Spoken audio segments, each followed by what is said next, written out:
অনেক ভাই বোনরা জিজ্ঞাসা করে দিদি আমার লাভ ম্যারেজ হবে না অ্যারেঞ্জ ম্যারেজ হবে। এটা তোমরা নিজেরাই বুঝতে পারবে। তোমাদের হাতের রেখার এই সাইডে দেখবে যদি দুটো রেখা থাকে, বিবাহ রেখার আগে যদি ছোট একটা রেখা থাকে এবং তারপরে যদি বিবাহ রেখা যদি একদম কাছে থাকে সুন্দর স্পষ্টভাবে, তাহলে জানবে তোমার বিবাহ লাভ ম্যারেজ হতে পারে। এবং জন্মছকে যদি তোমার লগ্নে সপ্তমে যদি শুক্র থাকে, চন্দ্র থাকে, সপ্তমে বুধ থাকে, তাহলে কিন্তু একটা লাভ ম্যারেজ হওয়ার সম্ভাবনা থাকে। আর এই লাভ ম্যারেজ কিন্তু তখনই তোমার সাকসেস হবে যদি তোমার জন্মছকে মঙ্গল যোগ মাঙ্গলিক যোগ যদি না থাকে।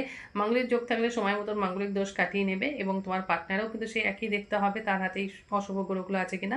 আর একটা রাহুর পজিশন দেখতে হবে।